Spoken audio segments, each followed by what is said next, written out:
Friday, nigga, just not. I ain't gotta go. Need coals for this. You ain't got nothing to do today, bro. That ain't going. You damn sure ain't got nothing to do today. We can get that going very easily.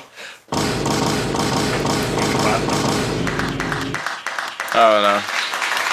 What up, y'all? What up, y'all? What up, y'all? We back, bruh. Oh yeah, my man Shawn. My man Shawn got it going on, bro. What up, y'all? It's Self-Care Sunday. We back. We back. It's your boy. It's your boy. You know, Jalen January, Mr. Happy New Year, aka Watch Your Back. That's what we're doing intros now. It may not look like it, but we are sober than last episode. Facts. I ain't on my ass this time. Way soberer than last episode. Malcolm wasn't even here. He was imaginarily here. In spirit, bro. I saw enough, bro. We should have sketched him in and just had him in a stick figure. Had a little stick figure. Like floating head and the whole thing. Bro, we just smiling. We're gonna get some Bandicoot style. Yeah. This nigga been floating around my body for the past fucking 34 hours, bro. It's about to. I'll be just smashing crates and shit. That's that nigga's whole life. Literally. That nigga runs straight and smashes crates. Yep. And then you have the nigga above him. Nah. Crash Bandicoot. I love that game. He drives carts. Oh yeah, he got Nitro Racing. Yeah. Oh yeah. I remember Dylan made me download that shit on my place. I deleted that shit right away. Sorry, bro. That's a classic, You even bro. play. I was playing. I was replaying Donkey Kong Country. Ooh. Jeez, Louise. And I was like, "Fuck! This game is way harder than Bro, that's one of the hardest. Or DK64.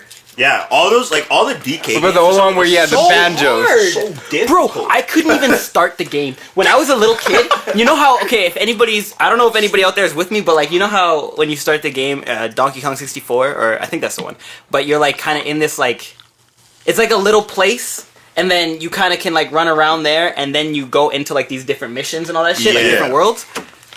I don't know where the fuck I was. I was just running around that world for 3 hours. You know why? Though, because they never laid out properly. They didn't lay shit out. No. Even DK2, or Donkey Kong Country 2 I was playing too, I was it's you're on the top of the ship and you're like, am I in the level right now? Damn, bro, what am I doing? What was the one with the drums as the controller? That was Bongo game or whatever. Bongo. The Bongo. Yeah, that was ridiculous. That was the DK. That was Diddy Kong, I think.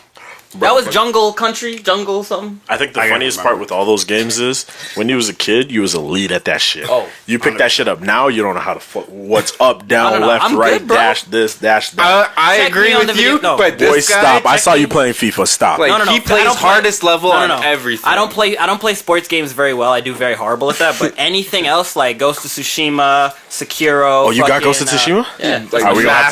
You gonna have to let me run that. That's after my this. shit, bro. I haven't touched it yet, but I want to. So you gotta let me run that. I beat it full, platinumed it. Okay, so like I'm saying, you gotta let me run that for a couple minutes. I literally, bro. Yeah, I will. I was literally thinking about playing it, replaying it very soon, just because it's such the story of that game is fucking amazing, and you can do it again, and you can watch it all in black and white, what the fuck is his name? Super famous samurai director. It's Hajime or Hajima or some shit like that. Yeah. But he it's his style of how he did shit, and it's the whole game just like that, black and white. With that's the only reason why I want to buy a PlayStation is for that and Miles Morales. You got that too? I don't have the Miles Morales. Right, I have the old one though, the other one. All right, so I need to run that a little bit too. You can do whatever you want, bro. Say it. I used to have, remember, you should have been playing that shit when I had the fucking. I didn't know you had it down here with the goddamn PlayStation. I should have, but I didn't know you had it. All that other shit. Yeah. Bro, so after this, we're gonna chill for a minute. You're gonna bring the TV back down here, and I'm gonna run it because I actually want to run that shit. I have not touched it yet. I'll play it for you. I'll show you just little things that you can do, and then I'll let you run this. It was sick. I'm sorry, we're going way off topic. What up, ladies and gentlemen? This is Self-Care Sunday. My name is Jalen January. I'm here with my motherfucking good homies, my best friends out in life, my brothers. Been through a lot in the last few while, a little bit. I haven't seen this nigga in a minute, but it's okay. Still love him. Gotcha, bitch. Me? Yeah, you. Yeah. You've been AFK, bro. He was here last week. He was here last week. It's been a week. You feeling mellow? You got the mellow shirt. Is that? I'm just chilling, expressing how you're feeling. That's pretty much my. My life. I've been living my life been feeling black and white, no color right now. I'm just contemplating. What do you mean, bro? Life, bro. What's going on? What do you contemplate? All right, let's talk, Malcolm. What's going on? I don't even know. I'm just you at that place? I'm at a place right now where I'm just what's going on? My brain's bro? Super driven to just do things, and it's the art, there's the artist side of me is just kind of let's just fucking go crazy, drop everything, and just like fucking just go do whatever I want. But like I'm just like so like now I'm just searching for like a part-time job. What's holding back? What's holding you back? I got bills to pay. You got bills to pay? Nigga, I got bills to pay too. But look at me. Hey, you want to know the best thing though? The greatest things come with the biggest sacrifices. So sometimes you got to sacrifice the job to get what you I've been trying to find. I'm looking for a part-time job that pays me a little bit more than what I'm getting right now. Right. And I've been like that. That to me is enough. Have you ever thought about maybe if you invest in yourself, you could be the one that's paying you? Ooh. That's what I'm trying to get at, bro. I could see you doing some big things, bro. That's what I'm saying. Maybe you just need to get out more and meet some people. I know you can't do it right now, but I'm saying meet some people that are more in the interests of what you're into and try to make them 100%. Connections. Some fashion niggas, some people that do design, even if it isn't just clothing. It could be like design. Oh yeah, that's what I need. I need to talk to somebody who does design too, and that kind of shit. Have you hopped on Clubhouse? Have you hopped on Clubhouse? I haven't really used it that much. I can invite you. I can throw you an invite. You really should. There's a lot of people that are. I've been on there like just listening too. And that shit is like insightful. I love podcasts. I love people talking. Obviously, we fucking make this shit. Yeah. But like, the things that I've learned on there too is just like there's a lot of insight from the music side, business side of things. Really? Like depending on what you're looking for, these niggas are just having conversations. It could be relationships, it could be whatever. There's lots of fashion talk. There's lots of like. And there's famous people on there. Yeah, right? very like Elon Musk. You can sit there and listen to Elon talk. And you can specialize it too, where like you look for specific things for specific rooms, and you can get in those rooms and literally just listen to them niggas talk. Half the time they're inviting niggas from the guests, like from the bottom up onto the platform, and you can actually ask them questions, get in depth. Like this nigga was just playing my music and Seb's music for Kid and Play. Yeah. Oh wow. Yeah, cool. 3 days ago. Like literally got in the room. I'm always in this room. Finally one time they're like, yeah, I raised my hand first. They got me up to the stage, play this stuff, and it was actually like the kid said it wasn't his shit. He wasn't fucking with it. But he could see potential in both. So, nice style, just stuff like that. He was just like, so, getting information like that, right? Like, even like pitching, like they'll go and look at your Instagram stuff. Like, if you get into the right room, they'll go and look at your Instagram and tell you, all right, you need to rebrand your stuff, do it like this, post this much, This is how you write a letter or write a message if you're going to try to holler at somebody. Right. Like, all of that stuff, literally teaching you from the ground up how to, you just got to be in the right room. Level your shit up. Yeah. So, I definitely tell you to hop on there more often. I probably should. Yeah, man, I'll send you an invite link. I got 2. I got 15, bro. What you doing with just 2? Yeah, 15. I got 15. Maybe I got more. How do you get these links? You gotta. So essentially, like every now and then they'll do a rollover. So if I invite 3 people and those 3 people join, because I'm making the community better, and those 3 people like do good on there, they'll give me more invites. Oh, okay. Yeah. So essentially, it's literally like a club. So you gotta invite somebody. If they last in there for the little bit that they're there and they use it, then they'll give you invites. Like, okay, you know what? You're like, so right now, like you're VIP in the club, we'll give you 5. All right, you go invite 5. Those 5 do good. All right, now you VIP. We'll give you 10. This is really good that you're saying this on podcast because I forgot we were recording. But like that in itself, I hate you sometimes. Yo, shout out E-Town Exotics, bro, because that one hit was marvelous. Yeah. Clubhouse. A lot of people don't know how the fuck Clubhouse is working. Yeah. So thank you. Honestly, I don't know how the fuck Clubhouse is working. Like, I was like, it's invite only. Yeah, think about it as like, who started this? Who was the first invite? I don't know that. That's deep. It wasn't invite before. I think before you could just because it was open source. Yeah. I had it before, and then it was just like, just link up with my friends and like we just be talking or whatever. But like, then it became more of a social media platform. Yeah, really? And then I just like stopped using because I was like, well. None of my friends are really on this shit. I just want to say I burnt my shit earlier on a coal, probably. Sorry. But no, yeah, like, so essentially think about it like a club, right? So you have a club, and in that club, you have your booths, you have your section, and you have everything, right? So you have a person at the door that's trying to get you into that club, right? It's invite only, so it's exclusive. They make it exclusive. Like if you're trying to come see me when you was trying to come see me at Mist, you could just walk in. Yeah, like all these bums, bro. You gotta wait. But that perfect. Hey, that was the G shit. So hold on, perfect. So like you said, in sweats, right? So like you could just walk in, right? Yeah. So let's say Jay tosses you an invite and he lets them know, like, yo, my boy's pulling up, da da da da. He sends you an invite, you accept that invite, you get to walk right into the club. Now, as soon as you get into the club, you can go anywhere you want. You can go into any booth, aka any room that you want, and you can do anything you want, right? But then at the same time, there's going to be the niggas that are at the club and at the door that are trying to get in with no invites. So they're waiting for somebody inside the club that knows somebody to let them in. So that's Clubhouse. That's the premise of how to get in, right? Yeah. And essentially, like, they've kind of labeled it like all the rooms are a hallway, or like I said, the club, it's a bar. So each booth is something different, right? And then you have the DJ who, so depending on the room you're in, or the club that you're in, the DJ controls the sound of everything, and he's like the green bean dude, because he'll have the green logo on his name, and it'll be like, hey, so this is the discussion. He'll create the room, he'll create the sound for the discussion, and he'll play to whatever the discussion title is, and you could join in, jump in, and talk and do whatever you want, and yeah. So it's literally just think about it like a club. That's pretty dope, lot of sense. That was the greatest analogy I think I've ever heard in terms of Clubhouse. Yeah. Good job. That was pretty I good. got you. I spent too much time on What it. other apps can you explain to us? Twitter? I got you on Twitter. So, like we were saying, Malcolm, this is before we got all over on Clubhouse. Yeah, clearly. How you doing, bro? You all right, man? You said you was going through it. Yeah. You're dealing with all this shit, but like at the same time, you know, you gotta see that there is light at the end of the tunnel, bro. Let me funnel it this way. So two categories: life and you, and then business you. Yeah. Life you, scale to 1 to 10. What would you say you're at right now?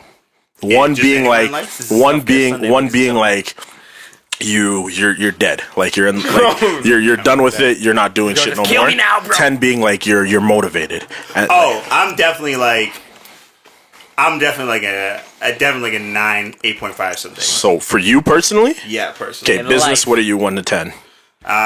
What kind of business, though? Just everything, whatever you do business wise. Where I'm at, I would say like motivation wise. Motivation wise, energy wise, will to continue What's doing your it. overall? Oh, yeah, 10. 10? 10 there. Okay, so what you mean you down bad, bro? Stop the cap. I'm not that bad. I'm just like my brain is like I'm just figuring. You want it to out. focus on one thing. Yeah, and I'm just trying to like I just need to get these pieces in order. But it's just like Why don't if you you ever put reach together out, a bro? puzzle Yeah. and you don't have all the pieces. How come you don't reach out, bro? You just be silent over Yeah, there. that's I'll be over here chilling. that's my fatal flaw, bro. It is a fatal flaw. I is reach my out fatal and this flaw. nigga don't reply. You know. Word, he left me on red for 2 days. I'm hurt. Nigga, Yeah, he it's said, my "Yeah, I'ma pull up." I'm being Where the light-skinned. fuck this nigga at? Yeah, I'm always silent. I'm just like I'm always. I'm always been That like ain't a that. good excuse, bro. But that's It's that's how okay. it is, though. It's okay. It's okay. It's okay. Yeah. Well, Yeah. I'm glad that you're on motivation level, bro. We gotta get to work out here. You know what I'm saying? 100%. We got some shit to do. We got a lot of things gonna be popping off for a lot of people. So hopefully everybody's in the right headspace soon. You alright over there? Yeah, I'm good. I was just blowing the coal off. Sean, how you doing, bro? Yeah. Me, personally? Personally, mental Mental health. I'm at a 10. 10. I feel like everything's just Bing, like bing, I'm bing, super bro. motivated. Bingo. Everything, energy, everything's like on 10. Like Right. it's just go. You know, light or work business side, I'll still say a 10. Coaching is going, Hey, music is we'll be going. doing that tomorrow. Music. Tellus is but Tellus is whatever. But that's a making side money. hustle. You know, exactly. That's the side hustle. That's Tellus the is money. the side hustle. Everything else is the main hustle. So for everything else is a 10. You know, what's up. it's going. But- How you feeling? Let's talk about Dylan first. How you feeling? Talking about Dylan? me? Dylan? I'm 1 to feeling 10 good. life. What you at? Life, I'm feeling good. That's about 9. Yeah. 9. That's good. Everybody's happy. out Work? here, bro. Work, that's about like 7.5-ish. Sheesh. You just getting That's tired. not bad, little bro. That's lower. still pretty high. Yeah, it'll be better in a week or 75%. so. Right now, we're just very understaffed and very busy, and we Okay. have new staff coming in in a week or so. So I see the light at the end of the tunnel. So I ain't Hey. stressing too hard. But right That's now, all that matters, 'cause Gets that a little means it's hectic getting there. sometimes, you know. 100%. But That's what you need is the light at the end of the tunnel. Exactly. So Jay, What's up? what about you? What's up? How you feeling? The mic's behind you, by the way. I'm all right. You know. What are we saying? We doing a scale or something? Yeah, scale life 1 to 10. I'd say life's a good 6. Oh, hold on a sec. So I personally, 6 means I'm almost in a hospital bed. What? For me. Yeah, you're half dead. Yeah, 6 means you're half Yeah, dead. yeah. You're almost half dead. I get a 7. That's a 7. So 7? Okay, why 7? 7 is though? okay. Yeah, 7's okay. Why 7? Living out. 7 means you're just going. So we just going, bro. You know, lockdown happened. You know, payment stops. Thrill. I kind of felt alive again for a little while. You know, playing for people. You know, you don't realize how this is Janet Jackson, bro. You don't know what you got till it's Gone. So once it goes, bro, you feel it. Yeah. And then on top of that, I don't know. Put them side by side. You know, just we be doing the music thing. We doing a lot of things, but at the same time, everything is great. Everything is great. Let's not get it wrong. Like, life is good. Things are good, I got the new shisha up in here. I got the, what I'm saying? And I'm not doing that to fill no voids. No, don't be. Let's not go and put that on that. No. But voids. My girl been out of town for the last little bit too, so she's coming back tomorrow, which will be nice to go and chill with her for a little while. I need her to come back. I'm tired of picking up them shifts. Shit hurting me, bro. 7 days straight, bro. I need a break. This nigga need a break, bro. Look at him. He's stressed, bro. Facts. He's still at a 9 or 10. He's stressed, bro.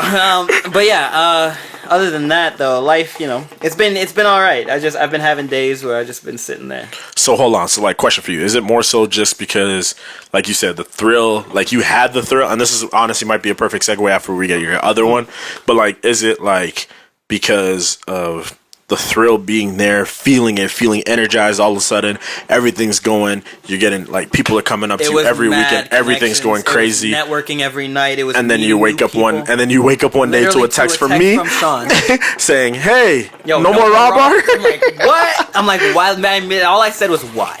And then having that shit taken away, is that why? Like, you had a 7? I don't know, I didn't feel like bad about it at the time, or I didn't think I did, but I was kind of snappy that day too. I was even snappy to my girl, which was like, unusual. To her, I even had to like apologize quick because I'm not, especially to her, I'm not like that. So I was just like, all right, let me double back because obviously something else is bothering me. Yeah. So it was obviously that, and then like the fact of, yeah, man, it was cool. That was a family. That was a little family. I was only there for like 3 weeks or whatever. Yeah. That it was, but like, we created like a tight family. Like Dylan felt comfortable to just like be talking to anybody in there while I was gone. Like it was just like all the servers were cool.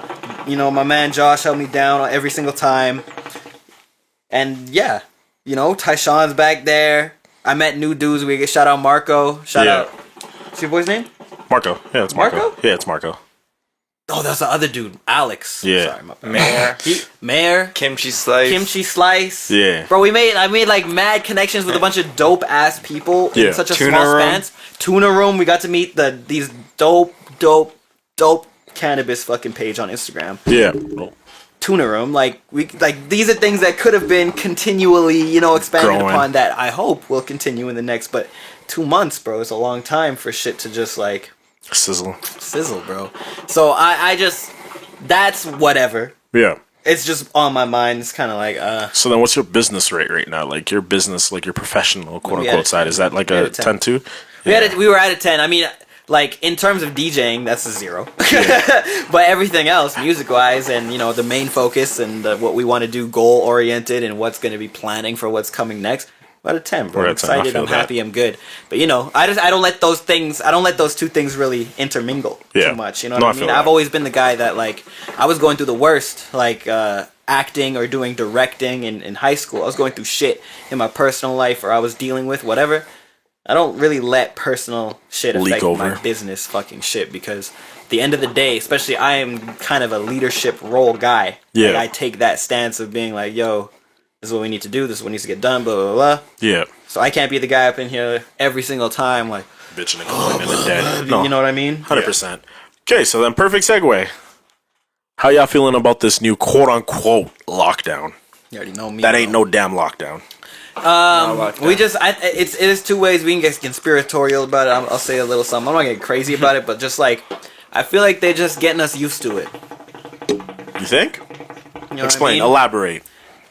Like, yeah, we get vaccinated. Yeah, we do this. Yeah, we do that. But at the same time, like, there's a new variant every other week. There's a new this coming through. Like, one of these things, especially if it's real and the mutations are going crazy, gonna break that vaccine, and then you're gonna have to get another vaccine, or you're gonna have to do another lockdown, or you're gonna have to do something else, and we're just gonna have to get used to it. And then we're gonna have to go into this mode of having universal basic income all the time, or at least in Canada so far. So now we're all reliant, unless you're an essential worker, you're reliant on the government for money. You can't see anybody. Depression skyrockets. People kill each. Like, it's just, you know what I mean?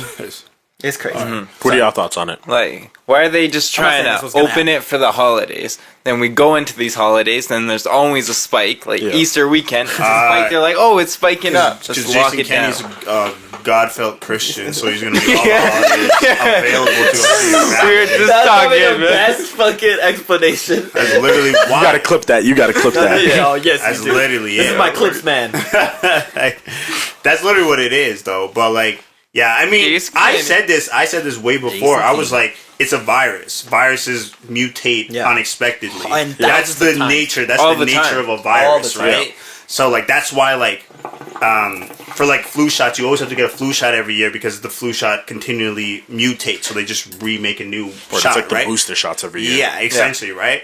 So like, that's what it is. But like, eventually, like, man, people are just gonna get. Sick and tired. Yeah, they're gonna get sick and tired of it, and it's gonna get to a point where it's just gonna be like a flu shot. You're gonna be like, that's oh what I yeah, mean. I'm gonna go get my coronavirus flu shot, but I didn't get a flu shot. So like, that's what I mean. If I said, look. So hold on. Not- Actually, hold on. wait. Sorry. Before you go. Thank you. Technically, You're stopping me from saying something stupid. technically, no, you still gonna say it, but technically, you got a flu shot once upon a time, correct? Yeah, as Every a single kid, person, I- every single person has shots and all that. I got gotten my one flu hepatitis, shot. I got my flu in school. One Yeah, time. Yeah. okay. One time. So right, I never that's the went same for thing it. with COVID, though, right? So what we mean, like with the next phase with it, is like, okay, so you get the COVID shot.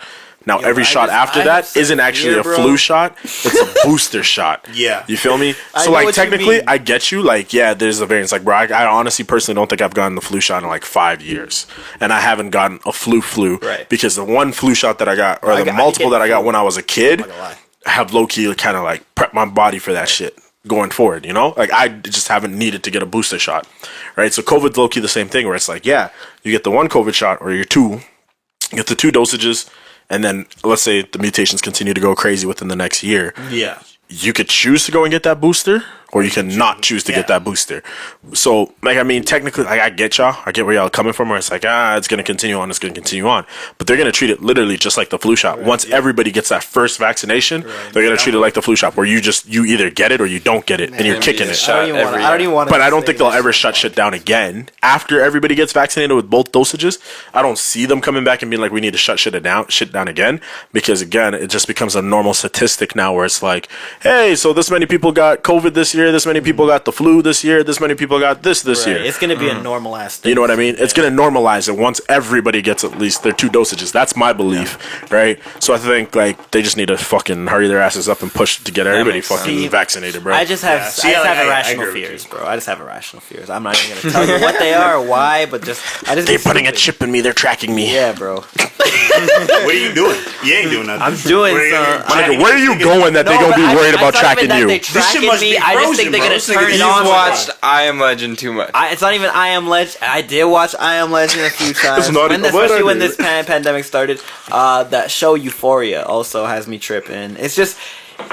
It's That stupid one. shit, and nothing Yeah, is that one. nothing Change is clothes? nothing is real. I don't really like. I don't know. I'm stupid, bro. That's all. I like to believe stupid shit, and I also have a really crazy imagination. So I'd be just thinking about like movie concepts. I even was telling my mom, I was like, "This is probably getting stolen," but I don't care. I'm not gonna write the movie. bro. I was telling my Put one mom, new coal on valve. these motherfuckers with the coals, Right next to there. you. Oh shit. motherfucker. So it's like they're making everybody get the vaccine, right? And then the people that don't get the vaccine are gonna have to like hide out. Yeah. And then it becomes like this thing where they're out hunting these people for like either you have 2 options: they either kill you or they give you the vaccine, you subdue. And that's the movie. That's the movie, right? If a nigga taking me out for the vaccine, Bro, no, but it's not a vaccine. Like think about it as in terms of like some other shit. You know what I'm saying? yo, where's the fucking Get Out? Got that nigga running, the most slice looking nigga coming at Yo, you. that Come here, nigga. This your vaccine. stabbing that shit in your Nah, you know what that reminds me of? Futurama. Futurama when the first episode when he's trying to get the chip. Yeah. Fuck yeah, bro. That's me, bro. That's me right Tracks now, that bro. nigga down for the chip. They coming for your You ass. need your job. This is your new job for the rest of your Yeah, I know, life. it's like fuck that shit. Delivery boy. No. Look, okay. All I'm saying is I'm gonna get the vaccine. It's inevitable. Facts. Especially if shit pops off and I got a tour. What am I gonna do? Especially if when. especially oh yeah, sorry. When. And Speaking of especially resistance. when things come back and I have to go and work at a place that And we has throwing vaccine pool parties and passports shit, my at the nigga. door, Yeah. you're gonna have to have the vaccine. So it's especially like bars, flights, that kind of shit. That's what that kind of shit is kind of for. It's like, Well, like, think about it. Like, but we've all talked about this as being a thing. It's like, oh, you're gonna get it on your ID, or you're gonna get it on your passport. It's gonna be like how they have your healthcare number gonna come onto your ID or whatever the fuck it is. It's like, yeah, they're just gonna identify you through those things. Are you COVID? Are you vaccinated? Or are you non-vaccinated? So low key though. Don't you think they would open up businesses for non-vax people? No, because low key they've been thinking about doing this shit for forever. So like after like that one pod where we talked about this and we brought that up, I actually went back home and just did a little research. They've been thinking about doing it forever because if you think so, they've like been doing it when you other circumstances. Yeah, so like so look at like so when you go to Africa, right? You have to get a bunch of shots. Like depending on where you're going, you got to get like 4 or 5 shots before you're able to go to Africa, right? Yeah. When you get those shots, they give you a book. That little book has like stamps of every vaccine that you've taken, and it tracks, like it tells you when you got the vaccine and everything, so you can know. So originally, I guess the States and Europe have been thinking of adding that, and instead of having motherfuckers have to carry that book, they've been thinking of just putting it in the passport. So then that just eliminates the fact that they have to track so much more paperwork. Right when they come through the fucking border, that they are good. Exactly. And then like the whole thing with the healthcare number or your driver's license number, instead of having you carry so many different pieces of documents for literally one thing that you can just put on one piece of paper or one book, like, yo, here, you know what I mean? Like, personally, like, I get the conspiracy side of things, but at the same time, I'm like, low key, that's just logistically, it just makes sense, you know? It makes perfect sense. You know what I'm saying? Because it's like, bro, I'm tired of going to the airport. Motherfuckers asking me, "Where's your passport?" Here. Where's your driver's license? Here. Where's your vaccination book? Here. Like, my G, just put all that shit on one and call it a day, 100%. and we good. I keep it pushing. It takes 10 seconds. You grill me real quick. What you doing in Africa? I tell you some bullshit, and I keep it moving. My real shit is I just don't like needles. Oh my, bro. That's what all this is about. You just clipped my shit, bro. No, he's worried. No, you didn't do anything. Okay. No. Hilarious. Yes, I am scared of needles. I remember I was scared of needles in elementary school, or not elementary, junior high school, and there was a girl that was scared of needles. Oh, sorry. And there was a girl it's that. Oh, okay. It was a girl that was scared of needles too, and I made her cry. Yeah. Because I was like, oh fuck, it hurts so much. I was You're like so making it such a dramatic. fucking crazy thing, bro. And like, oh man, ever since then, I've been even more scared of needles for some reason. It's like karma came back and just made me more. Yo, I used to be one of them niggas. I love tattoos though. Yo, facts. I was gonna say I am deathly afraid of needles. Like, bro, to the point where like the last time I took my flu shot, it wasn't a flu shot. I got the nasal, like where they. And they put that shit up your nose. Yeah, they got the flu shot in like the nasal bottle. Yeah, I would do that. So like, you feel me? Suck though. No, because your nose just stings for a little bit, but then you're good. It's like just falling on your nose. Yeah, so so like for the longest time, that's literally what I just shifted to from like the last time I took the shot, and then from there I was like, fuck needles. I'm never taking needles again, right? But now I'm just kind of at the point where after getting tattoos, I'm like, dog, the fuck am I scared for? Well, I don't know. I still hate it, dog. Different. For me, bro, but I had a needle break in my arm, G, so I should be scared. You let me know. You let me know how much that hurts, and then I'll. You know Word. What I'm saying? I'm getting my COVID vaccine on Tuesday. Exactly. I'm gonna let you know. Me know how my mom got it today. Facts. My mom got it today. She walked past, said hi. I was like, "You got it?" She said, "Yeah." I asked, "Did it hurt?" She's like, "No, it feels better than the flu shot." Okay. Because like you know how it's the same shit with the vaccine with certain vaccines. Like I've taken certain shots, and that shit is going burns. Going to your bone. Yeah, bro, that shit burns. This one, she's like, yo, honestly, the needle is not as big as the flu shot needle. 1, 2, she's like, this one just honestly, she's like, it just stinged, and she's like, her arm just hurts. That's about it. But like, didn't feel, doesn't feel anything else, you know. So it's not that bad. Any final thoughts? We got a minute left on this. We'll just wrap up this topic. Well, it's perfect time to end the scripture. I ain't got nothing else. Malcolm, nothing else? That's true, bro. That's very true. Yeah, I'm getting vaccinated. I'm scared of needles. That's all. That's all I'm You made a real 360, eh? Yeah. Do you want me to come hold your hand? Huh? You want me to come hold your hand when you get it? I got you, bro. Nah, I'll come with you, bro, so I can jump in. Word, did you not see the? Did you not see? What you mean? Did you not see the video of Shai Gilgeous-Alexander or whatever, the NBA player? He's Canadian, right? Him and another dude got it. He's deathly scared of needles. His homeboy literally had to hold his hand the whole entire time. Sometimes you gotta do that. I had to hold. These are grown niggas that are making millions, bro. So just come. I got you. I'll hold your hand. I'll hold your hand, bro. I got sneak you in on Tuesday with his appointment. Yeah, I'll dress up in my grandma costume. What you mean? You ain't gotta dress up no grandma. Just come in and just be like, yeah. yeah, I'm here to get my shot too. It'll be dead, bro. 3:45, bro. That's the perfect time. Ain't nobody gonna be there, bro. I ain't ready yet, bro. We gonna have to give a few more months. Why you capping? You just gonna use me as a test. The test, bro. Because I've been told like you have 2 weeks to feel any type of way. Yo, 40 seconds, okay. So if in 2 weeks after I get my shot, if I don't feel no type of way, I'm booking your shot. Right. No, you ain't booking it, but I'm booking it. But I'll book it. All right, we gonna take a break. My tours, not my shots. Book my tours, not my shots, nigga. So we taking a break right now. What you mean? I gotta book everything, nigga. I'm the manager, nigga. We be back real soon. I'm gonna take another hit of this goddamn black cherry. All right. That's fucking hilarious, cuz. Malcolm's getting taste that. I have the premium. perfect question for y'all niggas. How do y'all niggas feel about shorties that talk like niggas? So like, when you go to Toronto, you go to New York, you go to certain places, they talk like niggas. Get away from me. Actually, no, we could be homies, but don't be trying to. Even a chick with a deep voice. No, hold on, not a deep voice. So you telling me Cardi B comes to you? You ain't going? She talks like a nigga too. Cardi B is not attractive to me. Nicki Minaj? No, Nicki ain't attractive. Kalani? Okay, Kalani can get it though. So she comes to you talking like a nigga. Kalani has feminine energy. You know what I'm saying? She ain't out here just trying to be a dude. Yeah. And trying to talk like, you know what I'm saying? Yeah. We can be homies, and I'm sorry, I came on strong. But we can be homies and shit. And you know what I'm saying? You can come through, smoke a blunt, you can kick it with the homies while we making music, whatever you want to do. If you rap, you probably rap too. You probably come through and rap. But you know what I'm saying? That's even if she's a baddie, bro. If she's a baddie and she's acting like a dude, I'm sorry, my nigga. No, but it's not bro. acting like a dude. It's just talking. Like, you know how lingo has changed in certain places, and certain places have certain lingo. Like, you go to Toronto, okay. Like, you should know. When you're in Toronto, the shorties be like, yeah, eh? Yeah, I don't like that. Wagwan Crody? Like, what you say, broski? Cousins, bro. I don't like that shit. I like white women to talk like women. That's why I'm very selective. I don't know, bro. I'm saying if shorty bad, bro. If she's but that dad. Then Rihanna's coming up to me and talking like that, bro. You think I give a fuck about anything? I'm taking it, exactly. Me and Rihanna is leaving. We leaving the ting. What about you? Same thing? No? Yeah, no. That awkward silence. I had to think about it, yeah. Dylan's a robot, bro. Not for a relationship. Relationship, I can't hear that every day. What about you? I can't hear that every day, bro. Relationship? You're talking relationship. Yeah. I can't hear that every day. Oh, man. That's tough. Every day. Wake up, bro. Wake up. Morning. Looking sweet over there. Look at my sweeter mans, yeah? Or she's just pure every dissing you.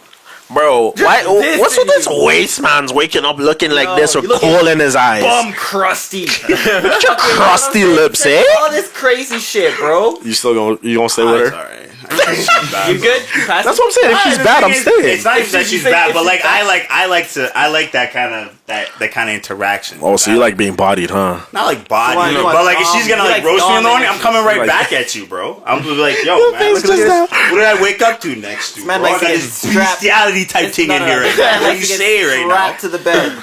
Oh no, absolutely not. No, I'm never. You sure about that, bro? The way you sounding right now, it sounds like you. No, I'm here. He likes the verbal conflict. Oh, you like? I like the verbal. I like verbal back and forth. I like verbal. That's what he's talking about. But I want to be. Bro, like the verbal, he's talking about the first verbal thing in the conflict morning. leads to you getting fucked. So like that's what it is. Oh, wait, which way? And getting fucked how? Good or bad? Okay. Alright, I was gonna say low key, like I want my shorty to have a backbone, bro. I don't want you to argue with me because you gonna argue with me, even if it's not in bed, even if it's just in life, bro. Just like come and be like, babe, stop that shit. I'll be like, huh? Let's not All right, get it baby. fucking twisted, man. Okay, hold on. Before we start talking shit on January, listen. Don't you like dude? Woo! What's wrong with you, bro? See, that's what I'm saying. Niggas be trying to talk shit on me. So hold on, bro. Rewind. I don't like dudes. I love women. I love vagine. You know what I'm saying? Vagina. Okay. The thing that. What was I even saying, bro? Fucking asshole. I got you heated. Oh, every time, bro. That's like y'all think this nigga's so funny. Look at it. He's hilarious, bro. He's hilarious. Y'all be talking. Niggas think this nigga's so funny. You know when they're not around, they be talking about how funny you are. Oh, Malcolm's so funny, bro. That ass, bro. No, that nigga not funny. That's why I was defending you today. I was like, bro, my nigga's funny. I be saying it every day. This nigga not funny. So he has his moments, but sometimes this nigga out of pocket, bro. Like especially right there, dog. Oh, that show's funny, bro. He got you. Hold on. Hit that gotcha, bitch. I did not say one gay thing. No, but you know, Not yet. you just left it open. Not yet. You left it open, so you left it open for us to just slide in and say something, you know? I don't even remember what I was talking about. Hey, pause. Hey, don't be turning this on me, nigga. Yo, stay in your lane, nigga. It's so nice. It's funny now. It's funny now. Got you. Gotcha, bitch. I go ahead. Listen. What was I even saying, bro? Oh. What were we talking about? You're talking about your shorties. You don't like your shorties to like. No, I just that specifically. If they're talking, if they're saying You don't like that one phrase. But if you speak a little bit like, you know, if you're saying mans and you're saying this, that, you speak a little street, I like, that's cute. But if you're I do not like. I don't even like talking to dudes that like talk like that. I will not even associate Like some with catch Yo, me fam, outside. so you know, I'm letting you know right now, Crody, I'm gonna talk to you like that all the time. Because anytime you call me, I'm gonna wagwan, brethren. I would call you back later. Like, hey. I'm gonna call you when you fix up. Yeah. Bye-bye. No, you leave the phone and you walk away. Yeah, You let on, me go. And you're just like, I ain't stalking you, bro. Like, stop. Hilarious. But no, I feel that. I guess. Like, Come to on, an extent, you do not want Every morning. Every morning? in your ear every morning. Bro, I'd go That's crazy. how she wakes you Imagine up. if she's on the phone in the morning every morning and she she's wakes you up. bitching. Like that. No. Bitching to But her like, friends, imagine she's bro. drunk and she's trying to fuck you, but she's speaking like that. That's different. No, but just imagine, Crody, I'm Oh, gonna no. run you tonight, Oh, bro. okay, hold on. I'm gonna run you tonight. Hold on. Wait, Malcolm, run it back, bro. Hold on. I didn't think he was talking like I'm gonna run you, a Crody. beast of a man. That's a 280-pound man. Built like a bodybuilder that you just spilt fucking Virginia Black all But over, she's, bro. but she listened right in your ear, and you're like, oh my god. Did she whisper that to you, bro? Like, Imagine, I'm gonna run you. No, bro. But imagine a shorty coming up to you just Volume like, goes up. I'm trying to run No, you, because Crody. I'm that's the trying nigga to that's stun you. that you turn around, that's you getting robbed or something. Like, There's a dude by you. man, yo, you looking good in the shorts. Yeah, sweetie, I see you in them shorts, eh? Yo, it's funny. At next break, I'm gonna hopefully find this TikTok, and it was literally a shorty, and she was like, "It's summertime, you know, so you know how niggas be like, especially in the States, they go white tank top, gold chain, nice pair of Jordans, and like a pair of shorts that don't be hitting their knees no more." So shorty was like, "Yo, I see you, thought." I see you. You thotting around? I'm gonna handle that. I'm gonna come for you, bro. I literally sat there and I was like, bro, funny, yeah. I had my headphones in and I was caught so off guard. I was caught so far left. When I heard that shit, bro, I jumped and I was like, wait, who the fuck is talking like this? Only to look down at my phone because it was an accident. And I saw the shorty just like, yeah, I'm gonna run you, fam. I'm gonna run you. I'm coming for you. She's like, I'm gonna slut you out. I was like, nigga, wait, what? I see Dylan's next girl doing that shit. Being on that What? shit, bro? Dylan. On some like She's dom speaking shit. sweet. She's speaking sweet to Dylan, but she running Sweet to Dylan, but like to Oh, us, yeah. sweet to Dylan, but to us, she's like, don't you dare fucking come in to interrupt our fucking time together. Got the fucking steak knife to my wrist and Just shit, like, like right here, bro. Like, bro, you see this, I will man? split you, I bro. can see Done in that. that tonight. Look, Wait, time out. What you mean you can see that? You're not supposed to want that. No. No. Let's run you. Let's hold on. I don't want that, but I can see. Let's run your fucking track list, bro. All crazies, bro. All crazies. All crazy. I gotta think for crazies. Do you like black girls? He likes the crazy eyes. No black girls. That's the thing. Really? He'd be dead right now if he had a black girl. Oh, in that 100 crazy no, level. he'd be no, in at the love. level of Yeah. crazy he likes, he'd probably be dead. No, but he still love it. do He'd love love it. No, he would. No, I'm not saying he wouldn't love it. He'd be pulling up with a do-rag on, a little bottom grill, a chain. turtleneck. No, he already got the chains. He already got the chains. He Facts. said Yeah, I've been telling him to rock the turtleneck. I was I about need you to. Say? I love black. Yeah. Honestly, Come on, man. I Say it just with some need to- confidence, bro. You said that's too stuttery. You said that like your grandpa was watching, bro. You said that like your grandpa was watching, bro. Come on, fix No. up. Say it with some confidence. I just, gotta find the right No, you approach, didn't even say being what I a was trying to skinny- Your word, you gotta look You at gotta the look at the camera camera because and we say gonna what you zoom in, and I need you to say it Skinny guy? properly. Say what you was gonna say. dude. No, being like white. No. Oh. Say what you say. Say that you love I black. want a black chick. There, there we go. Look at that. Give him a round of confidence. applause. Hear Give him a that? round of applause. Hear that? Hey, yo, shorties, I'm telling you, bro. You want a real man? This is the guy. This Dylan guy's is Hennessy, open. bro. No chase, bro. He is Mr. Hennessy, no chaser. I take chase. VSOP only. You Only. feel me? We ball in a different tax Ballin', bracket. bro. This man is on the Crevassier, market. When we're doing a little rough, we get Crevassier. But still What good. you want? He got the chains. He got the watch. He got he got the turtleneck. This guy got the nice socks The too. turtleneck. Look at the socks. I hope hope y'all can. We gonna try to zoom in on them bitches too. He got the socks, bro. They can't see that. Like he got the whip ass too. Yeah, you got the whip that, you know. He has the full package. Fuck, bro. Like low-key though, I'm sorry. That should've get more pussy. This is not towards you, but on the lows, I get angry as fuck every time I see a black shorty with a white dude. Is it just me? Why? Is it Malcolm's face? I'm sorry. I get pissed. Wait, a black shorty with a white dude without a white dude with a black dude with a white shorty. I'm just like, what are you doing, bro? I'm like, what are you doing, bro? What are we in for? Nah, bro. Nah. I don't get. You making me sit up. Oh my God. You making me sit up. You gonna make me sit up. Nah, bro. Has your girl stopped watching the podcast? Oh yeah, I don't even let us watch it. Look at him. Nah, we don't have to watch It's not for you.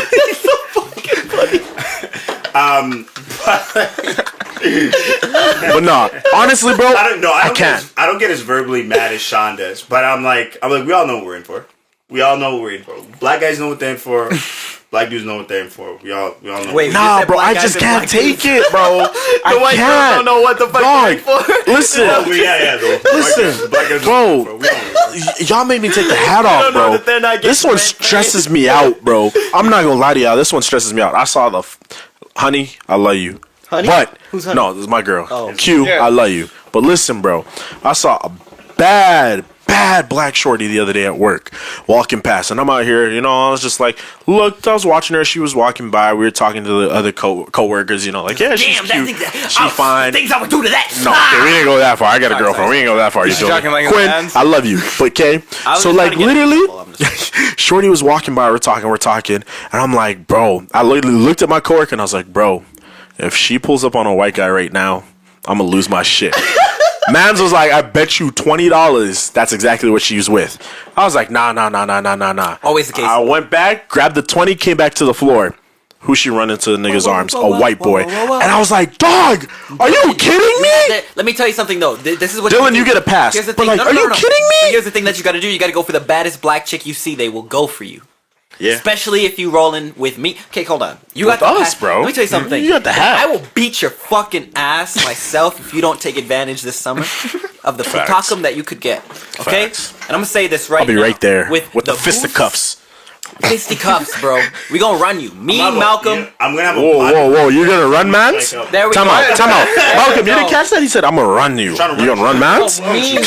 Me, Malcolm, this man, we're gonna run up on you. We're gonna run up on you and go fucking beat your ass. I love how you try to skirt over that.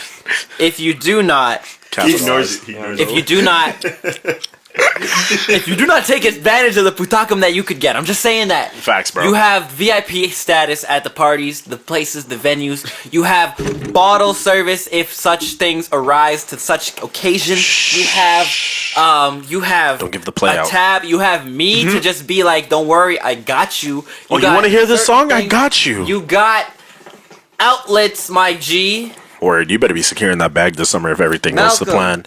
Yeah. Wingman. Help this motherfucker. I'm just saying, bro, but yeah. Shawn. Like, I'm sorry, bro. But like, Wingman. you only honestly, Help this there's a motherfucker. very slight list.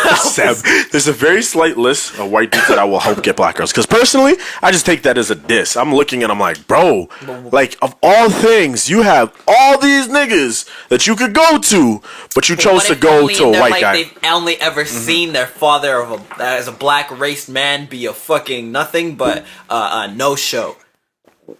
Okay, so did we, and I still go for black girls. Yeah, me too.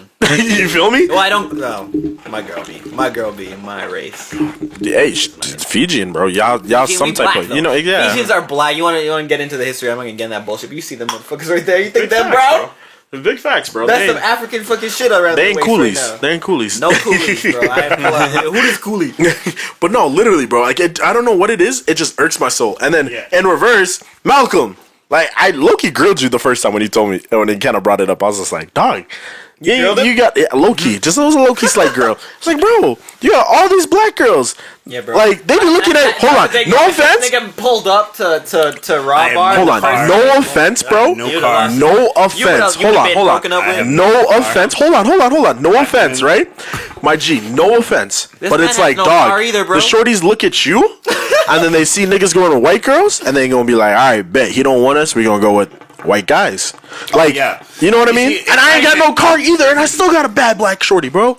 I love me my melanin queens. It's not even that. You gotta clip that. I need that one. I need that one, Dylan. I love my melanin queens. Shawn, that's just gonna be the clip. 3 seconds.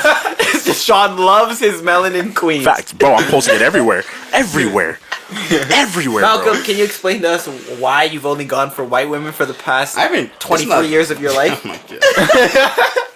There was listen, I've gone through an evolution. There was a time in my life where like I never really fucked with a lot of black girls, but a lot of the black girls that I was around just like they weren't really my type, and like What is your type, Tug? all like Can you hit me with your type? You trying to set this man up? I just want to know. I just want to know. Sit up. I'm like, sit up. for Sit me, up. she's not watching, so it doesn't matter. Even if she watches on the low, she's not gonna say nothing about it. I just like I like people who are like who kind of like they're like calm to me, but like they're very like they're quick. I like people who are quick on things. I'm not a high energy person. Like I'm not. Let's get this shit going. I met a lot of people who are like that, and it's just like it's not for me. Like women that are like that. I've met women that are like that. I've met a lot of people like it's just like there's like I have rules for that shit. So it's just like I would low key hook you up with somebody, but you taking. Yeah, that's what I'm saying, bro. Like, bro, even my girl's black and she don't be like that. Yeah, and that's what I mean. It's not that I haven't met girls that I liked, but like black girls that I've liked, but it's just like it just ends up being a white girl. Gotta move it. Yeah, I've like, but yeah, I mean, I would love to date. I love to marry. But like they're so fucked up. I watched this thing on Vice. It was like this girl that had two. You need more? This girl that had two boyfriends. One white dude that she's been with. One too, Dylan? One white dude that she's been with for years. Yeah. And one black dude that just came into the relationship 3 months, and they all like know each other or whatever, but they don't like. So like, if two of them are together, like doing whatever, they'll like if they want to have sex, they'll ask the one to leave. Nigga, what? So like, and like the thing is like, and it's super weird and super awkward, and they're not like you can tell they're not like really comfortable with it. But like you get jealous. Well, that's what I'm saying. But like the when Shadi's not. Hold on. Wait. The girl, her main reasoning for this whole thing was like, well, I can't really relate because she had a white dude before. She's like, I can't really relate to him with my being black. Like, we can't be black together. Like, I can't, like, you know what I'm saying? Blah, blah, blah, blah, blah, blah. But with Marcus, which is the black dude, she's like, we can be black together and we can, like, we have that bond and da da da. And I'm like, to me, that's such a weird kind of thing. But I get it. I totally understand it because I've been in that situation too. But at the same time, I'm just like, damn, nigga, how you still, this white dude, I'm like, damn, nigga, how you still around when she's, she's getting better bone from this black dude and you just fucking sitting there getting asked to leave fucking the house? And like, but then like these situations are what does she want from him then? Money. Love and money probably, and like conversation. They probably talk or whatever. And our friends after this, so we got a chance about to what? This. But no, honestly, like, oh yeah, listen, I kind of like bro, fishing too. See, that's will you buy me that dress? For me. That's part of the reason why I don't think I can marry outside of like who knows, right? But personally, I don't think I can marry outside of black. Is because I want somebody that understands my struggle. Right. You know what I mean? I want somebody I can go home to at night and explain my issues and know that they'll understand it and not try to play like, oh honey, it gets better. Don't worry. You know what I mean? It doesn't. I want somebody that's gonna be real with me and be like, yo. Like, think about, what is it? Let's Boys in the Hood. Yeah. The scene where he literally goes back home after getting stopped by the cops and he's throwing fists, crying, pissed off. And his girl already knows exactly what the issue is, and she just, like, was compassionate, just hugged him. And was like, you get that feeling, like, you know what I'm griping pain over. Is from fucking discrimination. Whereas, and like, from hate with a white girl, bro, I don't feel like I can. A white girl, Asian like, girl, don't matter. Fuck away. You don't know what I'm dealing with right now. You feel me? And like, if she comes to try to give me a hug, I'm just like, nah, I don't need hold on. this. Here's the thing. Have you ever dated a white girl? Yes. How many white girls have you dated in your life? This is a real hot button, I guess, part of the podcast. 2? But 2? 2. I'm at 2 as well. Well, one was half in like Native American. Yeah. Half white, and then the other was white. Yeah. So like. See, mine were both European white. Yeah. So like white. But like they was like But here's the thing though. You see the thing about it, bro. I went to Europe because of them. You know what I mean? I got to see shit I never would ever in my life got to see, and I said that before on the podcast. Yeah. But like. That's because of them, and because I was a part of that, and they made me feel like family. They didn't discriminate against me or make me feel like I was black either. They just made me feel like I was a part of whatever they were a part of. Like I met her grandparents, like like we were it was a good relationship in terms of, especially like the family. Like I feel like I was like and it's not even like a thing. The dad liked me more than his own sons. Jeez. And shit, because he would buy me shit. Yeah. Like those headphones that I used to DJ are the same headphones he bought me. Yeah. Like, they're the same ones to this day from how many years ago? 5-6 years ago. They're still pristine. Or not, These bass traps. shit. These bass traps we built together. You know what I'm saying? Like certain Yeah. shit he believed that he was a passionate dude. He loved music as well. So it was just like this nigga. He's a white dude. Yeah. But to me, he's like a Dylan of the world. Yeah. You know what I'm saying? Like there are these certain people out there where it's just like doesn't matter who the fuck, what your skin is, what it is. You don't see race, you don't see issues, you don't see nothing, but you just see a person who wants to do something, love something, and like that to me was so amazing. And to this day, still, and even years from now, once I have money, I'm putting money in that dude's mailbox, whether he needs it or not. Regardless, I'm paying him back because, like, hopefully before anything, God forbid, happens to him. But like, that's the shit that I still feel to my core because I have that much respect for that man. Yeah, and that's a white dude, and I dated a white girl. I'm good. Thank you. I'm good. But like.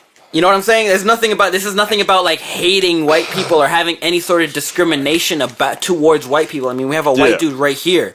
You know what I'm saying? It's and like I know many white dudes. Facts. It's about just having shout out Cody. Yeah, shout out Curfew, bro. Shout out Cody. He's one of our homies.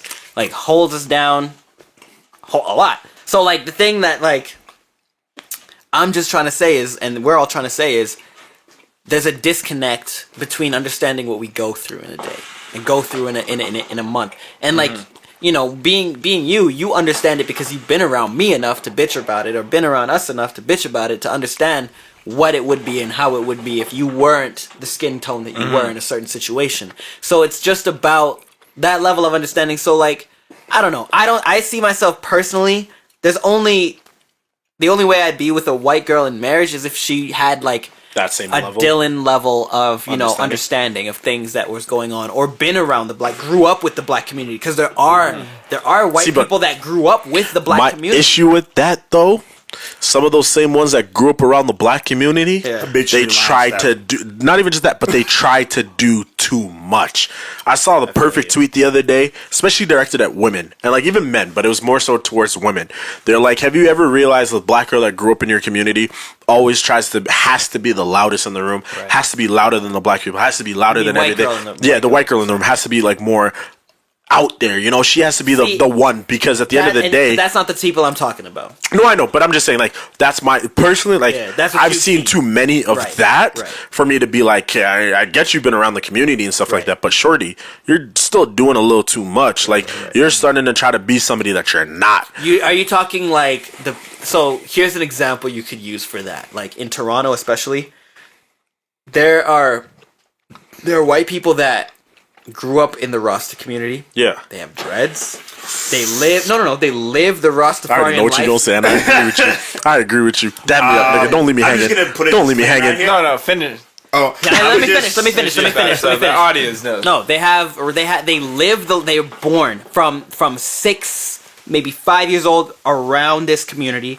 Born up Rastafarian religion, the way that they grow the dreads out, they follow, they speak patois, and this is in Toronto. These people that I've known, and they literally live and breathe reggae music. They live and breathe the culture. There's this one dude that literally puts on everybody in Toronto, or not everybody, but everybody in a certain like sphere in Toronto for reggae stuff. His name is Ian Nobleworks, out there, big shout out. Puts on Love Jones, my mentor, and like puts him through a lot of shit to get these huge high-level reggae artists into the city and into the community to be able to work with these DJ, get dubs, all the shit. It's a white dude that used to be, he's a Rasta, he smokes weed, he eats vegetarian, he does all this shit. He cut his dreads off or whatever, but like, he's still like a huge staple. You know what I'm saying? And there are these people like that, or there are girls that I've seen that have the full-on dreads, and when you talk to them, they speak full patois. They don't Yeah. speak English like that. They speak like that because they were raised either by a black grandma or like, you know what I'm saying? See, That kind those of shit. ones, And I those got are the ones respect. those are the ones I'm talking about. Yeah, and those see, are the only I'll ones dab I'm you on that talking one. about. Those ones, I fully agree. I have full utmost respect. Yes. Because it's the same thing where, like, you go to Africa. Last time I went to Liberia, like 2015, 2016, there is literally kids that were born in Liberia that talk Liberian English. They talk, like, they move. Everything is Liberia. They're African to the core. Right. But they're the whitest motherfuckers you would ever meet, Right. right? Skin-wise. But, like, culture-wise and everything, they're engraved in it. Like, they know it like the back of their hand. You feel me? Was he from South Africa or wherever that was at the party? You know what I mean? Like, dumb motherfuckers, I respect. I agree. Yeah. I will rock with you.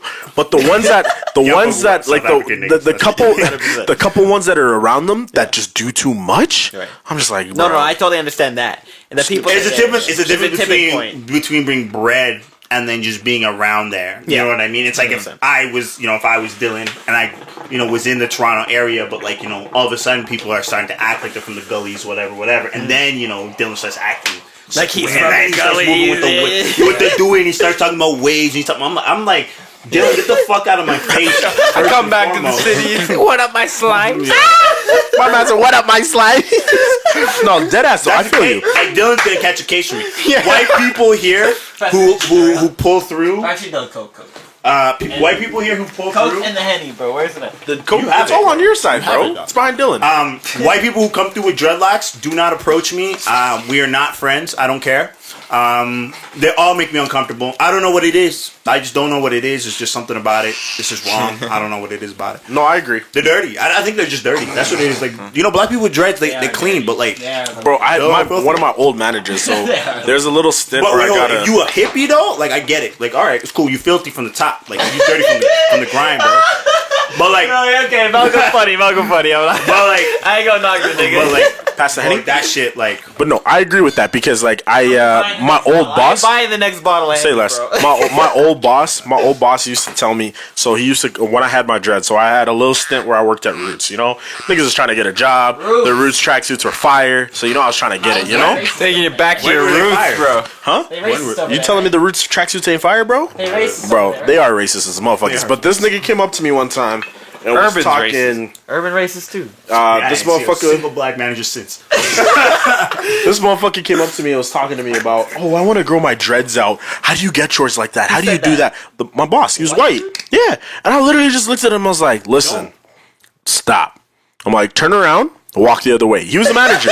And he was just like, Shawn, that's disrespectful. I'm like, dog, stop, turn around. And I raised my tone, You say it like that too. That's And I was just like, dog, like, You can't this take that. this ain't it. Like, don't come up to me like this about how do I grow my dreads? How do you do this? Da, da, da, da. I'm like, bro, you're not about that culture. You're not about that life. Stop. Don't even try. Just cut it in the tracks. Quit Roots or they fired me, whatever. A couple months later. Which one was You it? can say whatever you want. It's whichever you want, bro. To me, I quit. He quit. To them, Now they fired him. me.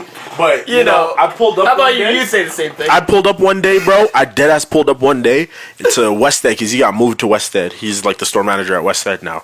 And I was walking past, and this man dreads down to his fucking body, and I was so impressed. This man stared at me and was just looking at me. He's like, yeah, I and found was just- someone. Yeah, and I was just like, dog, fuck you. I wanted to go into that store so damn bad and just be like, bro, let me cut them shits off, bro, because you don't just wanna deserve say to have that. No, when you go and you, oh man, so you got the dreads, bro. Oh man, I'm looking ratty at the end, bro. Oh. It's subtle. It's subtle. You gotta like dish out Oh subtly. man, Malcolm funny, bro. Alright, my bad. Yo! Malcolm just not funny when he trying to clown me, bro. It's not funny, bro. But you have to be like, Malcolm you have funny. to be subliminal with it. That's what I am. If people want to act that way, you're gonna get Yeah. it. I know all the tiers. People don't think I know the tiers. I know what the top looks like, bro. I know what good looks like, bro. That's not it. Bro. That's why people don't come. I've never ever like. You kind of made it like apparent to a point. Like I would never even make it comfortable. I'd be like, do whatever you want, man. And then he grew the dreads. I'd be like, all right. He just Like, he like, just he- That's what you judges the chose whole to time. do, hey? Now you No, Malcolm has the long game. Yeah. I play Plays long. the long I always game. play the longevity. Always plays the long game. See, I'm Every different, time, bro. I gotta just tell you right there and then, bro. I gotta. You're put very it up front. blunt, Yeah. right? Like we're like very much like a yin and yang in that situation. 100%. Like, I'm very much like Y'all are let very you do that, similar, I'm but like, in that regard, yes. Yeah, no, 100%, and that's why I rock with you. You know, because I swear to God, if me and you were both go to a place and we saw something like that, I'm the nigga that's gonna be like, nigga. No, I can't And you gonna be the wait. nigga that's gonna be like, That's why it's like, man, you guys, you know, it's the perfect mix. The perfect mix, bro. That would be hilarious, bro. COVID. If I gotta drag, Get outta here. If I gotta go in there and I'm a tussle Sarah, bro. I pull your ass out the house, bro. Do Word, what I gotta bro. do, bro. I'm a distractor. You know what I'm saying? I'm gonna get your Just ass. get Dylan in there. Yeah, exactly. Look, it's Dylan. And, I'll be the distraction. and then she'll be talking to Dylan. I'll sneak you out the bathroom window and shit. Put you in the back of the seat. All right, we're leaving too. And then now me and Dylan, and then Dylan's like, "Oh man, look at the time, I gotta go." And he jumps through the window, and we fucking peel out. Nah, bro, and then I she's swear. like, "Wait, where's Malcolm?" And then she doesn't know where you're going. So. Facts. Just we're gone, bro. Gone, bro. It's like we're out of here, Jump bro. in the Negro mobile. Gone, bro. Wait, I don't know how to control this. Alright, we only got 30 seconds left. Dylan says some wild shit. Okay. Alright, we gotta take a break. Yeah, we'll be back. White niggas dreads, man. That's just the bane of my existence, bro. Like we're not taking home no bitches because A, you're here. I want them when they're 3 shots deep with you. I'll take them home. thought you meant bought them, purchased. Oh yeah. I don't want bitches that can be purchased neither. I don't want none of them ones. Alrighty, bro. What do we got? What are we talking about? We're back from the break, obviously. I should have been doing my claps. Claps. I didn't do any claps. That was the only clap. R.I.P. DMX. Right. Yeah. Fuck, man. All I've been listening to today's R.I.P. DMX, bro. I remember when I was a little kid. I just got a flashback from all this shit. Like not now, but in the daytime. When I was a little kid, sitting in my aunt's room and playing. I think it was X Gon' Give It To You. Either X Gon' Give It To You or fucking Y'all Gon' Make Me Lose My Mind. Up in here, up in here.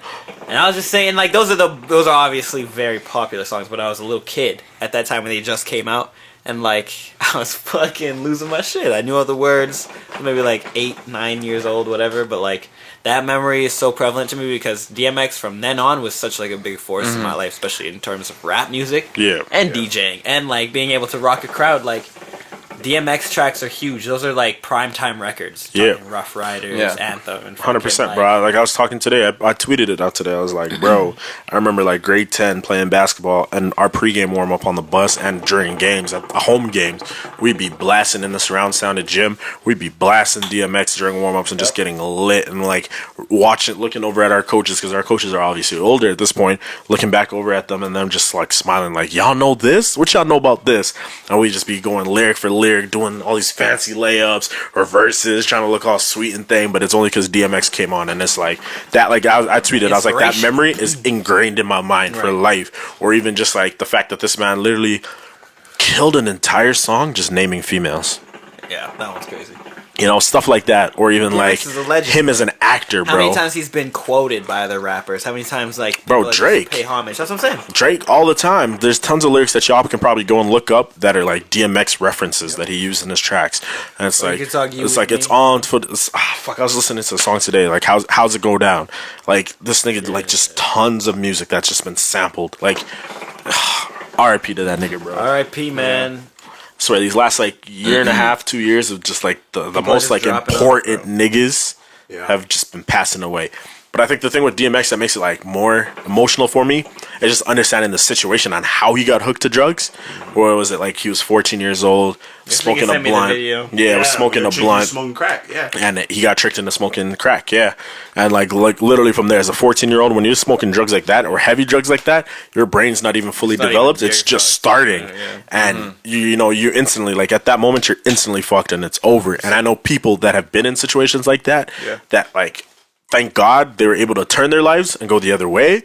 But like for him, knowing like all the battles, all the shit that he had to go through, bro. He did it at a certain point, but after a certain point, you know, everybody has their tipping point, bro. Yeah, bro. Shit's insane, bro. I low-key kind of blame COVID for that shit because I feel like COVID is what kind of teetered him over the edge. To do. Yeah. You know what I'm saying? A lot of people are in that situation right now where they're, you know, recovering addicts or they're abstaining from shit, and it's a battle. It's a battle every single day trying to not, you know. 100%. You know, adhere to your vices and be like, yo, this is what's going down. All right, we doing this now. Boom, and now you fall into this vortex. You can't get out of. For no reason, too, bro. Sad, man. So I'm gonna be definitely listening to DMX for the rest of my life in terms of like having him in my rotation of DJ shit. Like, you know, he already was in there in primetime sets, but like just getting the older cuts and like, you know, it's the just the album cuts and things. He has so much fucking music. Yeah. Like, and especially there's so much music out there, Bro, so. you know what we need to do? Side note, I'm sorry. We need a high key. It just came to me, and I know you've probably already thought about it. All of y'all probably have. Throw a day party, just straight old school cuts. Yeah, bro. Of course, it's Because called all these old school parties that be happening in the city, they ain't shit. called. I'm gonna bleep the name, but it's called. Yeah, that's what I'm gonna throw.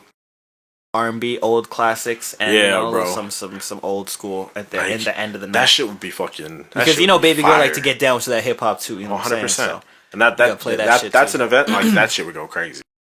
You know what I'm saying? Any of y'all niggas, I see y'all take our ideas. No. I'm bleeped out. I'm bleeping it out. All right, but good. I gotta make sure. The pool parties ideas have been there for a minute. But yeah, pool parties is not a thing. I'm just talking about my name. I don't want people to take my name. My name is something I think will. But like to the whole thing with the events, bro. I don't think niggas is thinking like that right now. I know we are. We constantly are. Bro, are you sure, bro? I see some of these niggas. Like I honestly feel more people are thinking about the parties themselves and not having to go through the hassle than they really are thinking about doing it themselves. Like I think more niggas right now just want to get out there to go than they do are thinking. I think more people are like in the mindset of going to a party instead of throwing a party. So that's where I'm like, I don't know how many people are really actually in that mindset right now of like, let's start planning this shit. Like, I know a lot of niggas aren't going to sit there and like express their plans or tell you what their plans are. But like, to me, I just don't think they're thinking like that, you know? Like, it takes a different type of nigga to be in a situation like this and start plotting shit like that. I mean, we have I'm only in ideas, man. That's all I do. All I do all day is think of ideas. Yeah. So it'll cross my mind and I'll elaborate to an extent. And then if anybody brings it up, I'm like, oh yeah, I got a small preset, and then we can do this, and then bounce off of it. You know what I mean? That's how we did it. That's what we talked. We were just talking about parties. We was like, this is the whole collective. This is the whole joint. I think it was like, well, they did this and fucking band. I was like, that'd be dope. And then we just, you know, I'm not gonna spill the ideas, but they're all there. And that's what we're gonna do. And that's what I was talking to him about, and having like these moments. And I was even talking to Himmy, the owner of Raw, and like, you know, Josh about is like these same concepts of doing these types of parties where it's more inclusive. Is Josh like the manager, the owner? He's a manager. He's a manager? Yeah. Oh, man. Yeah, you gotta get like him. Because those are the guys. He's such a link. He's such like. He's gonna be on the podcast. We were talking about the liquor He's gonna be on the sponsors. That's what I'm podcast. saying. Like that's what we can jump on that. Because then that's just like all that's just cut in half, just like that. That's what I'm be saying. like we ran it through RA bar. We can call them RA parties. Yeah, exactly. Raw Not even parties. that, Raw. bro, no, you call them raw parties. Raw parties, but like raw parties or some shit. Raw nights. Raw nights. Think about it. Like, you remember how like industry nights and shit like that. Some of these restaurants and some of these bars and clubs used to have like Hennessy sponsors.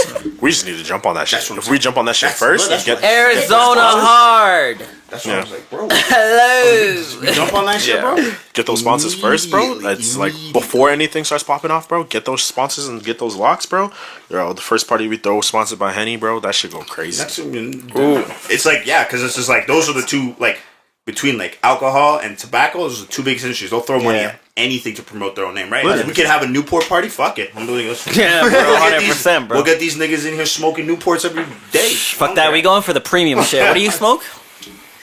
Bullseye. We getting bullseyes, nigga. Or do like penthouse top floor party type shit sponsored by these niggas. Because like again, we've been talking about this like heavy the last couple of days. You too, where it's like, bro, like all this shit is.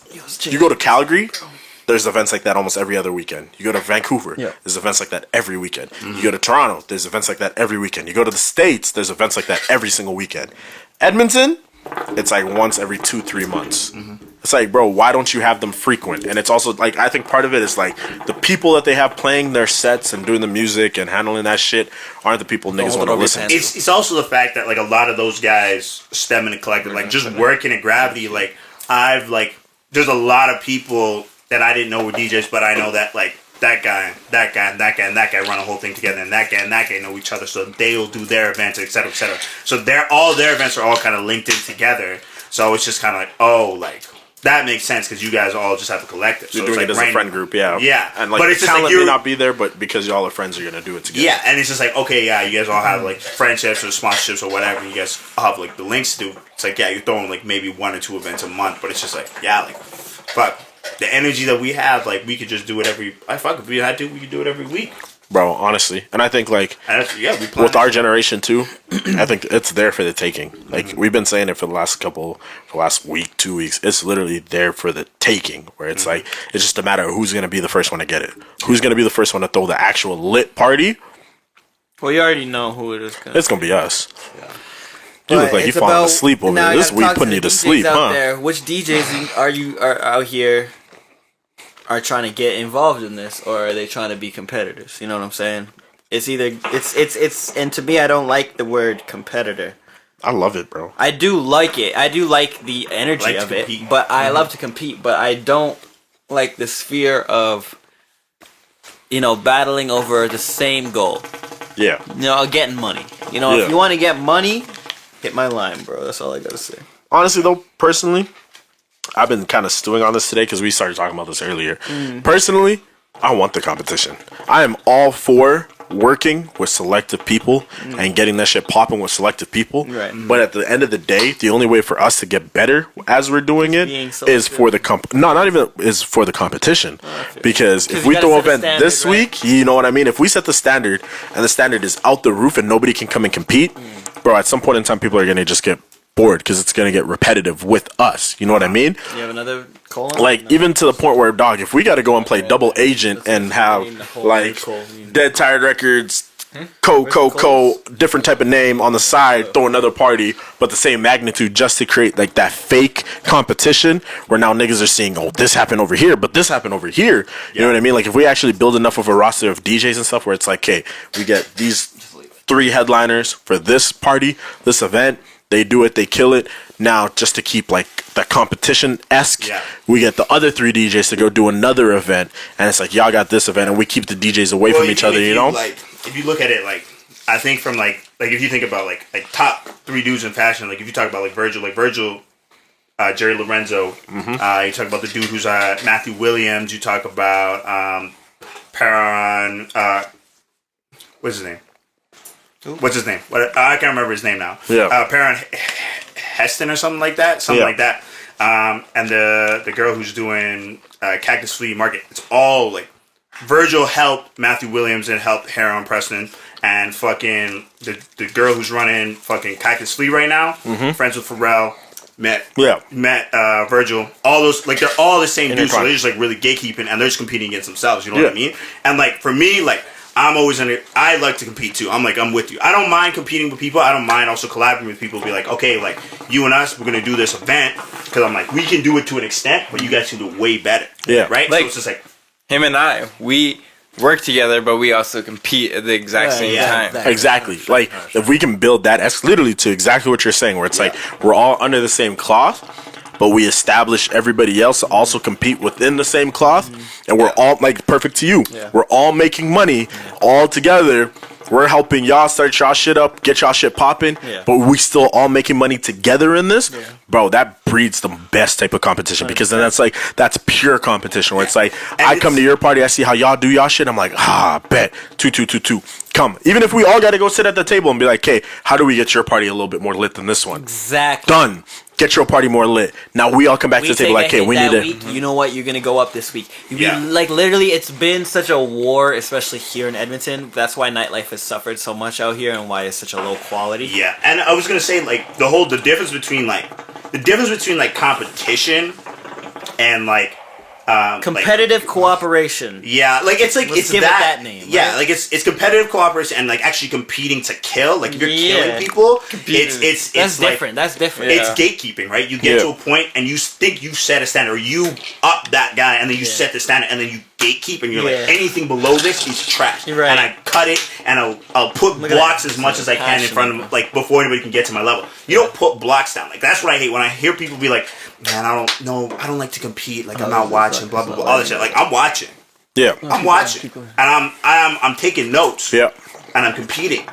But, like, I'm not at a point where I'm just going to be like, oh, no, cut that shit off. Or, like, oh, no, cut that shit off. I don't like to gatekeep. Which is exactly what's been happening in the city. Yeah, and if you gatekeep, like, if you're going to gatekeep, at least, like, throw people bones often. You know should. What I mean? Like, and, or bring niggas up in, like, younger niggas up and be like, these are the niggas that I think are the next niggas up. And then they get bigger and bigger. Yeah, whatever. like, at least pass it down. Because, like, that's what's happening out here. You know what I'm saying? And not here, but, like, out in the sphere. Like, that's how things go on, and you carry legacies and you carry things in a certain way of, like, if you structure something and you want that shit to sustain, you breed the niggas you want, but these are the niggas in the same block, in the same neighborhood, or whatever it is, or even just the niggas in the city that you're like, yeah, this is how I think we should do things. If they agree, they agree and they change shit up as they come up and they take it over. Bro, look at the Jay-Z quote, like with that Nipsey video that I was playing earlier, where he's like, yo, these niggas made us think that we're crabs in a barrel. Whoever have you ever seen a crab in a barrel? They're not supposed to be there. So how do you get out of it? You get one crab to latch up at the top and everybody latches onto him and we pull each other out one by one, like a ladder. You know what I mean? If we establish something like that, because that's exactly how these major cities that have the craziest nightlives, that's how they are. They're 9 times out of 10, bro. Like I remember, like I've heard stories of niggas in Toronto. Like there's beef in Toronto. Don't get me wrong, but a lot of these venues and a lot of these owners and shit like that, they're buddies with the rest of them. You know what I mean? No, they all know. Let me tell you something about nightlife. Let me tell you something. If you don't know, everybody knows each other. Yep. The community is this fucking big. Talking about states, talking about Canada, talking about Brazil, fucking South America, Europe, Russia, China. Everybody is a small community because nightlife is a very, very cliquey and very, very who do you know kind of thing. Yep. So to be in that elite group of what the trendsetters are in every city, there's maybe, depending on how big your city is, 6 to fucking 15 people that are running everything. Yep. Everything. And you might not know, you might know. But like, if you, like, that's what it really is. So it's about those people being able to look and actually being in tune with what's going on. Like, I just saw Cardinal Official got put to Universal Music Canada. Like, he got a big position there. That's huge. And Cardinal's that dude for Toronto. He put it on. He was big back when we were coming up. He had a little moment, you know what I'm saying? Yeah. He had that tie at his high and whatever. Bro, I think he's the one that put Canada on the map originally. Before Drake. Canada. Yeah, he did. No, 100%. 100%. Because he did that song with Rihanna. Yeah. Or was it Rihanna? It was Carrie Hills. Right? Yeah. He did songs with a ton of people, bro. Tons of people, regardless. Yeah. But like, can you see what's happening, right? But also, I saw that shit. I was like, damn, man, like that puts people in positions to be able. And he even said it in whatever his post was in like the article. He said like, this is me being able to now be able to look and give back to the the community and give back to the youth that deserve the actual shine and like putting people in positions. Bro, you create the framework. Okay, so put it this way. Whoever creates the framework first and lays out the plan, you're elite. You're going to, of course, you're going to be the top dog, 100%. Okay? Everybody wants to be the top dog. Think about in this forever. situation. Let's put it in Edmonton terms. That's Forever, right? Yeah. So Forever laid the framework. He's the one that got it. Honestly, low key, I say Ruth B first. Oh, yeah. Ruth B first. Ruth B set the framework. It's okay. Yeah. She set the framework. And it's now it's dropped. Like, no offense to you, I love you, Ruth, but like you're not like you created the framework and then you dipped. You know what I mean? Forever stepped into that now. Forever took the new mantle. He's the framework and he dipped. Right. None of y'all niggas are actually putting onto the sense where like Toronto and stuff like that, where it's like you built the framework, you got that deal, you got the money, you got everything, and you stay, and now you're helping to lift. We don't know what Forever's gonna do though. True enough. It's true. It's very soon. We know Ruth did on the lows right now. I'm not trying to diss Forever, but like on the lows right now, niggas that he was supposed to make songs with before he signed that deal, he hasn't talked to. Hasn't hollered at, hasn't done anything with. You know what I mean? So to me, that's a sign of like, hey, you kind of focus on yourself. Again, it could be early. Man could just be trying to stack up his paper, get his shit figured out right now, and then putting on. But it's like, dog, if I like personally, you switch the roles, you put me in that position. That's the first thing I'm doing is I'm putting all my niggas on. Instant. Day one I signed that deal, I'm making sure. If Coles? Day one I signed that deal, I'm making sure all my niggas are eating. Off the rip, okay? I'm finding a way for all of them to eat, okay? Step 2, I'm going back to the city, and I'm scouting, and I'm understanding the game. Nothing. Oh, it's right there. Yeah, I'm coming back to the city and I'm understanding the game and I'm like, okay, I got my niggas set. I'm set. My niggas are set. My fam is set. That I said I was gonna work with, and the dudes that I have a relationship with. I'm going right to, and I'm like, let's get it. Here's your chance right now. Yeah, you gotta come and drop the hardest verse on this song. And you gotta do your part. Here's the thing. At that point, I'm like, and here's speculation. If that was me, I would do exactly what you're saying. Exactly. But if that shit wasn't up to par, I would literally tell you. Yeah. This is not gonna make anything. And I'd send it back to you, and I'd tell you come back five times harder. No, you'd come to me. This wouldn't be like I'm flying you out. No. I'm flying to Edmonton, and I'm pulling up to my house. Yep. I'm calling you, coming here. Yep. You're doing the verse. And if I'm sitting here mixing it myself too, at that same point, I'm not that nigga that's gonna be having some engineer coming here and do this shit. Yep. This is gonna be me at that point when I'm wherever fucking forever is. If that's me. Yep. If your verse does not come, you're cut. Yep. And I'm gonna have next dude come, and first person's gonna be him. Next person's gonna be top. Yep. Next person's gonna be blah blah blah. You know what I'm saying? It's gonna go down a list. What are you doing? But everybody's gonna get their fucking chance. Yep. And that's something that I want to be able to do. And that's why with the party industry, even if it's just DJing and I get to, I'm playing on Sirius. I was gonna say, or exactly. I'm doing this. Give me your records. So if I don't have your records, bro, I'm gonna be 100% honest with you. If I don't fuck with your tracks like that, I'm not gonna download your shit on YouTube. Yep. If you send me your tracks, I have a fucking folder in my Serato that says local love. Yep. Put it in there, and when I want to just play locals niggas, I'll just jump in there and play shit. So. No, exactly, and that's my thing. So like, that's me. That's exactly what I would do. Is I'm getting there and I'm pulling every single person up. Yo, and I'm the person, bro.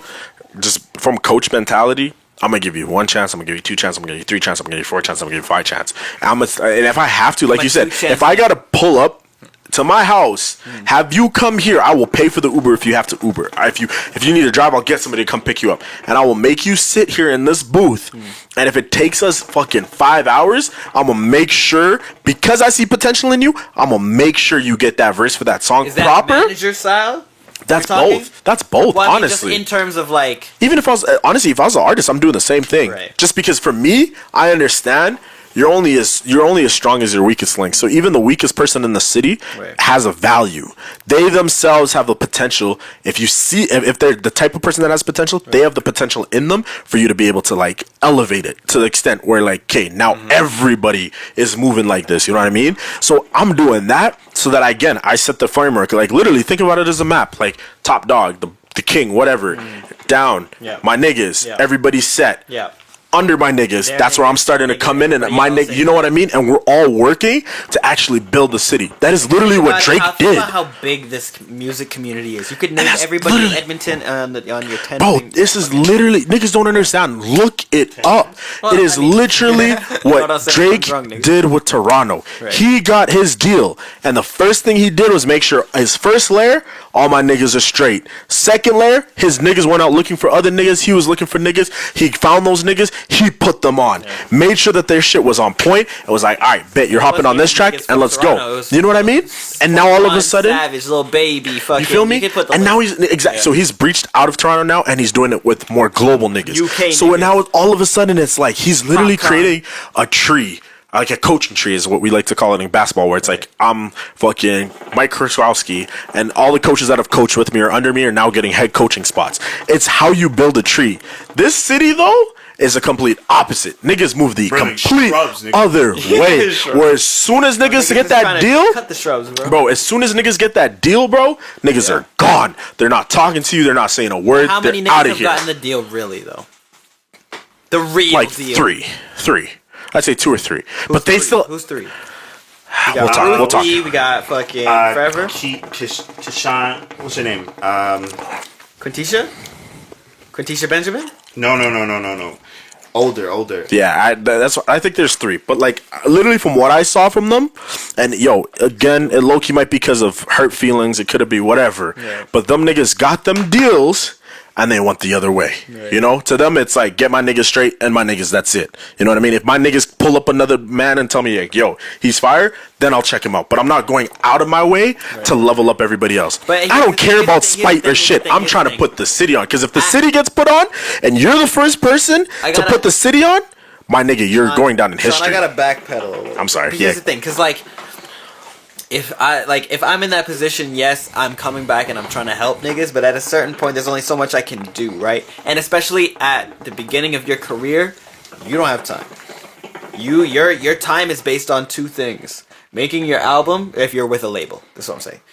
Working in the studio, making your album, and doing promotion runs. That's the two things that you need to be focused on the most, and that's what they're gonna try to take your time up with. I think the conversation becomes less of like, not doing it at the first, but like just coming back in general. Coming back, you gotta come back. That's what it needs to be. Is you need to come back. Like there needs to be, even if it's a few years later, if you fucking making waves. Like let's say like things just start going forever's way for like the next fucking 2 years. Bro. If he never shows face, never brings one Edmonton artist up or whatever, then we can really start to, talk. I don't know. Personally, bro, see, this is where I think I differ. Just because I hear you. Like that, and I wasn't working with him before. I think what Shawn's saying is like, you want to strike it when it's hot. Exactly. But here's the thing, he's also coming from a spot where they did have that relations. Yeah, that's so it's a certain thing where it's like not even that though. For me, honestly, it's like Malcolm just said. It's like you got to strike it when it's hot, bro. Because think about it. So like it's not as hot as it could be, my nigga. Then that's what I'm saying. You go and work with it, bro.